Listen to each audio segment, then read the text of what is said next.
You are back in the House of Mystery, and now we're covering Zodiac. We're doing a little Zodiac segments that we'll be doing every month, and of course, joining us for that is from the ZodiacKillerFacts.com site, Michael Butterfield. Thanks for being here. Thanks for having me. So, now, of course, there's been a lot of talk about Zodiac and the new show that's been running on, I guess, A&E History sort of network. One of the things I noticed was the talk about in the first show, Sherry Jo Baker's. Sherry Jo Bates. Yeah, Bates. Oh, Yes. Jesus.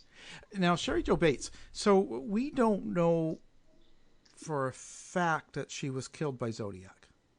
That's correct. She's a suspected Zodiac victim. And one of the reasons that she became a suspected victim was because in 1969, the Riverside Police Department was following the news of the Zodiac crimes and thought that the Zodiac case seemed somewhat similar. They contacted Zodiac investigators, compared notes, and eventually a handwriting expert examined some letters in the Riverside case and determined that they were written by the Zodiac. That conclusion has been controversial in some ways because it's the only evidence linking the two cases. And there is a theory that Bates was killed by someone she knew, and the Zodiac simply took credit for it with these letters. Okay, so that being the case, why would we think that Zodiac would take credit for this, even though he didn't do it? Like, what's the reasoning? I think the reasoning is that some people believe the Zodiac tried to pad his victim count in order to make himself seem more important than he actually was. Others think that he just liked to confuse and confound authorities by sending them on wild goose chases. It's also possible that he just, for lack of a better word, liked that crime and thought it was something that he'd like to be known for. Oh, now, so why is it you think someone that she knew killed her? Like, what would be the point of that? Like, how would you know that? Well, I don't subscribe to that theory myself. I tend to lean towards the idea that it's possible that Zodiac killed her. But, you have to consider all possibilities. The Riverside police think that she was killed by someone she knew, excuse me, primarily, I think, because that's the most common explanation in a murder case. They have a suspect. They believe that suspect killed her. There was some DNA testing conducted years ago that appeared to exclude this suspect, but obviously the Riverside Police Department weren't satisfied by that, and they still consider this person a person of interest in their case. But I think it also comes down to some aspects of how she was actually killed. Her throat was slashed several times, and she was stabbed several times. And I know that at least one of the Riverside investigators believed that was an indication of a personal rage homicide. So now she was an 18-year-old and she was stabbed to death. Now, one thing I heard so she was found in the vacant houses behind the library she worked in? Near the library, there was some houses that had apparently been used to house students at one time, and then according to some more recent information, those empty houses were used to store books from the library. And we don't know for sure what happened. Her car was tampered with, and in the letter that someone sent titled The Confession, which detailed an account of the crime, in that letter the author claimed that he had disabled the car and then offered her a ride, and they walked to this area, and then he attacked her in between those two houses. Okay, but then why would she be back behind the houses? Just kind of loading stuff from the library, moving books? Well, no, she was in the parking lot of the library, and so the area where she was killed is actually a fair distance walk from that parking lot. So in the letter titled The Confession, the person says, I offered her a ride, we were walking along, and then we don't know that he actually said this, but he said to her, it's about time, and she said, about time for what? And he said, about time for you to die. And then he apparently attacked her in that space in between these houses and left her body there. So it appears that she may have been lured there or forced there. Wow. So now a person of interest who they think it is. What's your thoughts on him? Well, you'd like to trust the police and believe that they have reasons for what they believe that you may not know about. So it's difficult for me to dismiss their suspect, although from what I've heard over the years about the evidence that they have supposedly gathered, which they believe implicates him in the crime, I don't find it very compelling. I find some of it troubling, and some of it, frankly, difficult to believe or accept. So they may have information that I'm not aware of, so I can't say, they're wrong. But I tend to lean towards the idea that she wasn't killed by someone she knew for several reasons. One of them being a person who knew her wouldn't necessarily require some elaborate ruse to talk to her. If you knew someone, you could just walk up and start talking to them. But in this instance, the person appears to have needed a ruse, a reason to approach her, and that may have been why he disabled her car. Disabling a victim's car is not a unique ploy used by serial killers. There's many other killers who have used that same ploy over the years because it's very simple and it works. So I've often believed that the most likely explanation is that she was killed by someone she didn't know, because I don't see any strong evidence to indicate that she was killed by someone she knew. Now, again, the police may have information we don't know about, but from what I see, it looks like a stranger homicide. Now, the evidence that was found was a men's Timex watch, and they also said a shoe print that looked like military boot. Yes. Size 8 to 10. And that's sort of been tied to a military connection to the murder.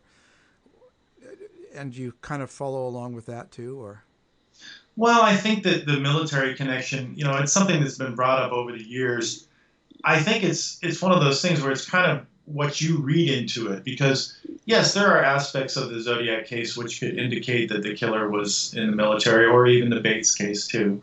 But that's kind of a catch-all idea for certain aspects of a crime. It doesn't necessarily mean that the person was in the military just because they had some military-style boots or because they even used some military-style tactics. There's a lot of guys who want to be in the military and aren't, and sort of adopt that persona.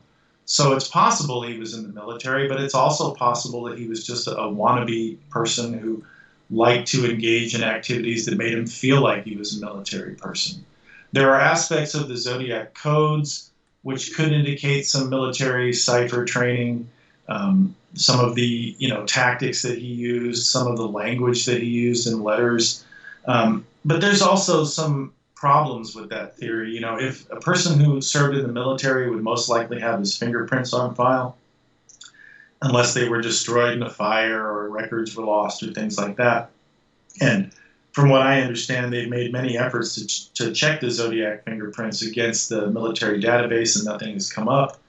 Then there's also the issue that certain aspects of the Zodiac letters, which seem like they could be written by someone with a military background, doesn't necessarily mean that that person had a military background. It could have been someone in their family, a father, an uncle, a brother, or someone like that, and they were exposed to it. There was a theory that the person who is the suspect in the Riverside Police Department, that person was not in the military. So if he was wearing a military-style boot, where did he get that boot? And if that person actually did kill Bates, and he had access to military stuff, and he wasn't in the military, then the same could be true of the Zodiac. Yeah. So when we look at this case, then, what exactly, this is something for people that aren't as much of an expert on Zodiac as you are. Now, what ties a person to as a victim of Zodiac as compared to not? Like, what's the problem? Like, why can't we just say she was a victim of Zodiac? Well, I think that the main problem is it's a lack of corroborating evidence. We don't have a lot of evidence in the Zodiac case that can be compared to evidence in the Bates case. there's a partial genetic profile that was produced by testing on Zodiac letters and stamps. And from what we've been told over the years, while that profile is incomplete and cannot positively identify anyone, it may in some instances be sufficient to exclude someone. But you'd have to have a similar sample in the Bates case to compare to the Zodiac case.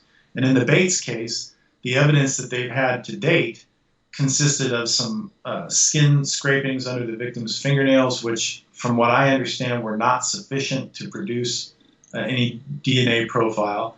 And then there were some hairs that were stuck to the victim's hand in some dried blood. And police believe that those hairs belong to the killer.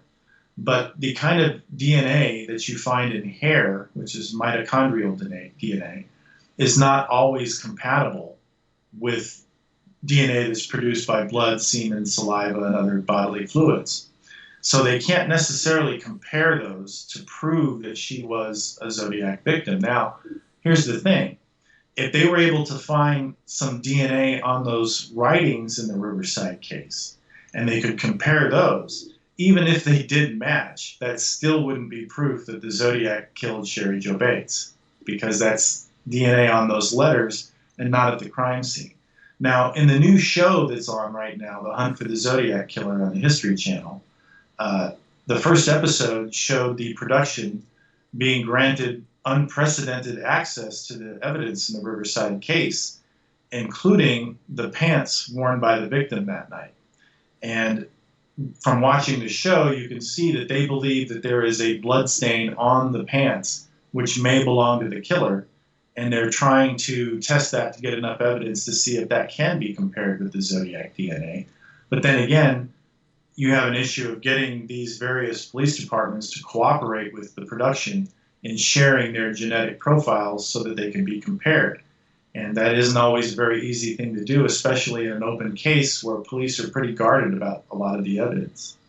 Why is that? I mean, why wouldn't they share this many years after the fact? Because it's not like it's your case and it's hot and the Zodiac's probably still around.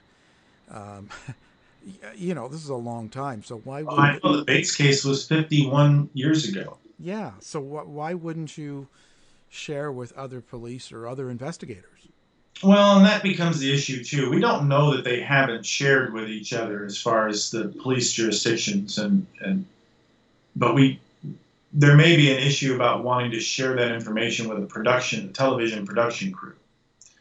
You know, police, a cold case is a difficult thing to maintain for a long time, and it's the kind of thing where they may want to still be very guarded about it, because in the television show, the production crew interviewed, I believe, the chief of the Riverside Police Department, and while you don't see him on camera, you hear what he had to say.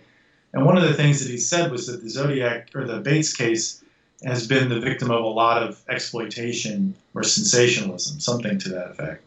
And so they may be reluctant to fuel that speculation, because in their eyes, the Zodiac has nothing to do with the Bates murder. They're very clear about that. They believe that that's a fact. Now, there are a lot of people who disagree with that. So they may not be willing to encourage or further encourage this Zodiac angle to the Bates case, which is actually kind of ironic, because it was the Riverside Police Department who started this in the first place. And they thought it was a Zodiac crime, and so did a lot of the Zodiac investigators. It was included in official documents and things, and then they appeared to have changed their mind at a certain point.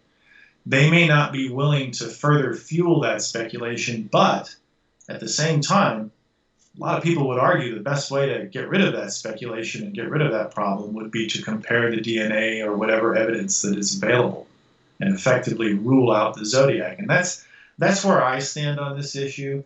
I'm not a proponent of the idea that Bates was killed by Zodiac. I'm not trying to say she wasn't. For me, it's an issue of we need to find out as much as we can and determine whether or not the Zodiac can be excluded as a suspect, because that's really what you try to do in any instance where you have a suspect. It's easy to try to go out and find everything you can find that indicates they may have committed a crime. But a good homicide investigator will try to find something that proves the person didn't. And once you do that, you can eliminate that suspect. So I think that in the long run, it would be more productive to embrace this Zodiac connection and do everything that can be done to determine whether or not that connection is actually real, or if it's just something that's been perpetuated by theory and speculation for years. Because at the end of the day, I have difficulty believing that Sherry Jo Bates was killed by someone she knew or the suspect that they have. But that doesn't mean that I believe Zodiac killed her either. I think that we need to do whatever can be done to determine whether or not that is true. Now, the person that they mentioned in the show in episode 1 as the, I guess they, a suspect. Now, has he been a suspect for a long time? You're talking about Ross Sullivan? Yeah. Ross Sullivan was apparently first brought to the attention of law enforcement in the 1960s, shortly after Sherry Jo Bates was killed. We don't know a lot about what was actually done to investigate or clear this suspect, because we don't have access to the Riverside police files the same way we do with the Zodiac cases. In most of the Zodiac cases, we have a lot of documentation that shows what was done by law enforcement to investigate various suspects. But when it comes to Ross Sullivan, we're largely dependent on notes from a reporter named Dave Peterson and some statements made by investigators to researchers and journalists over the years. So we know that he has been suspected of the Bates murder for a long time. We just don't know exactly what police did to determine whether or not there was a connection. Now, there are some issues that, in the show they talk about the Zodiac being 6'2" or taller, or being 250 pounds or even 300 pounds. And that estimate of the Zodiac's height and weight is largely based on an estimate of the killer's appearance at Lake Berryessa in 1969. And the victim in that case, Brian Hartnell, was sitting on an incline looking up at a man who was towering over him wearing this bizarre costume and stuff. And they did some testing to determine some of the boot prints to determine the person's weight using impaction tests and things like that. And while there is some evidence that the killer may have been tall and he may have been heavy, the estimate of him being that tall and that heavy is not consistent with other Zodiac descriptions from other crimes. And Brian Hartnell himself told me in an interview years ago that he may have overestimated the killer's weight because he may have been wearing a padded jacket, or he may have had things inside his coat and things like that. But it's also, Ross Sullivan was a very tall and very heavy man. And I think that in some ways that may be a problem when you look at him as a Zodiac suspect. And then when it comes to the idea that, because the idea is that Ross Sullivan was a suspect in the Bates case, and therefore he should be a suspect in the Zodiac case too. And while there are some tempting facts about him that make you want to explore that possibility, the boot print in the Bates case may be somewhat smaller than a boot print that was found at Lake Berryessa in the attack on Brian Hartnell and Cecilia Shepard, which could be an indication that they're not the same person. And that boot print in the Bates case might be too small for someone like Ross Sullivan. Same thing with the watch that was left at the scene. It doesn't appear to be a man's watch, or a watch that's for a man with a very large wrist. Now, I've never met Ross Sullivan. I've never seen him in person, so I can't attest to how he would look as far as a physical appearance, or whether or not we could really rule him out on that basis. But he's a person of interest, and he's someone who interested me. But again, it was largely because I wanted to find out what had been done to investigate him and what, if anything, had been used to exclude him. So like most suspects, I don't necessarily think that they are the killer, but there's enough information there to warrant us checking it out and trying to exclude them. Right, yeah. Well, it seems to be an endless case. Yeah, well, like I said, 51 years, and the anniversary of the first Zodiac murder is going to be next year. So 50 years on, a lot of people are baffled why it doesn't seem that police departments or law enforcement agencies haven't cooperated more. But I'd like to stress for your listeners that there is evidence that they have cooperated. There's evidence that some of the law enforcement agencies are working together right now in an effort to obtain new DNA from some of the letters or other evidence. And we don't always know what they've done because they don't, pick up a phone and call us and tell us every time they're doing something. So it's possible that they are making an effort to try to do whatever can be done to get new evidence. That's why I'm hopeful that what law enforcement is doing right now might come up with something new, or perhaps the television show will find some evidence on those pants belonging to Sherry Jo Bates, and maybe we might be able to move the case forward by at least eliminating or confirming some of these theories which have persisted for now, decades. It's pretty amazing. Okay, well, thanks very much for keeping us up to date. Again, it's been Michael Butterfield from Zodiac Killer Facts.com. Thank you for being here. Thanks for having me.